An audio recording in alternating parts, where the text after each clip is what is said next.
Time and work पे based आज का हमारा यह क्वेश्चन आइए देखते हैं।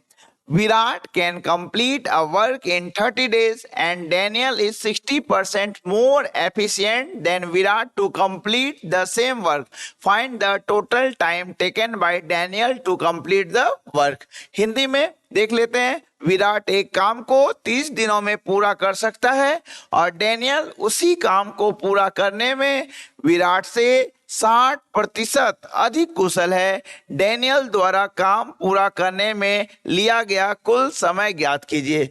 प्यारे बच्चों, हमें दिया क्या गया है? हमें दिया गया है कि जो डैनियल है वो विराट से 60% मोर एफिशिएंट है। 60% को हम फ्रैक्शन में क्या लिखेंगे? 60% का फ्रैक्शनल वैल्यू क्या होता है? ये होता है 3/5।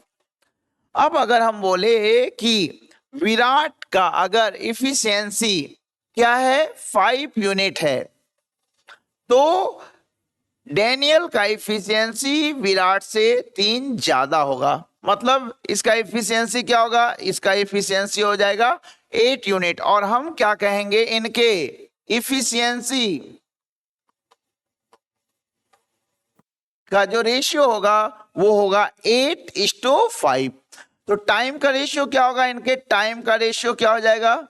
तो एक बात प्यारे बच्चों ध्यान रखें कि जो इफिशियंसी और टाइम है वो एक दूसरे के इनवर्सली प्रोपोर्शनल होते हैं, या हिंदी में इसको हम लोग बोलते हैं व्युत्क्रमानुपाती होते हैं। इसका यह मतलब हुआ कि अगर किसी व्यक्ति का इफिशियंसी ज्यादा है तो उसको लगने वाला समय क्या होगा? कम होगा। और अगर किसी व्यक्ति का इफिशियंसी क्या है? कम है, तो उसको लगने वाला समय क्या होगा? ज्यादा होगा। इफिशियंसी और टाइम एक दूसरे के इनवर्सली प्रोपोर्शनल होते हैं। तो यहाँ पे देखा जाए कि इनके इफिशियंसी का रेशियो क्या है? 8:5। तो इनके टाइम का रेशियो क्या हो जाएगा? इनके टाइम का रेशियो होगा 5:8। अब प्यारे बच्चों यहाँ पे हमें बताया गया है कि जो विराट है ये काम को 30 दिन में पूरा कर लेता है, 30 डेज में कंप्लीट कर लेता है। तो अब हम अगर देखें तो टाइम क्या दिया गया था? 8 यूनिट। और 8 यूनिट किसके इक्वल है? 8 यूनिट जो है वो 30 डेज के इक्वल है। तो 1 यूनिट किसके इक्वल हो जाएगा? तो 1 यूनिट जो होगा यह इक्वल हो जाएगा 30/8 डेज के।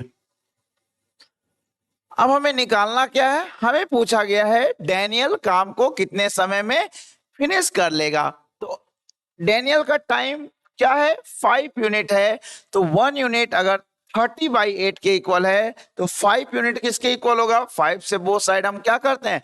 मल्टीप्लाई कर लेते हैं। तो 5 से इधर भी मल्टीप्लाई और 5 से इधर भी। तो ये क्या हो जाएगा? ये होगा 5 यूनिट इक्वल होगा किसके? ये हो जाएगा 150/8 डेज के। अब अगर हम यहाँ पे देखें न्यूमरेटर और डिनोमिनेटर किससे डिविजिबल है? 2 से डिविजिबल है। तो ये कितने टाइम्स में? न्यूमरेटर 75 टाइम्स में और डिनोमिनेटर 4 टाइम्स में जाएगा 2 से। अब अगर हम देखें 75/4 को मिक्स फ्रैक्शन में क्या लिख सकते हैं? तो हम इसको लिख पाएंगे 18 एंड 3/4 डेज। तो राइट ऑप्शन क्या हो जाएगा? तो हमारा राइट ऑप्शन हो जाएगा डैनियल को जो समय लगेगा काम को फिनिश करने में वो क्या हो जाएगा? Option number C is correct option. Clear?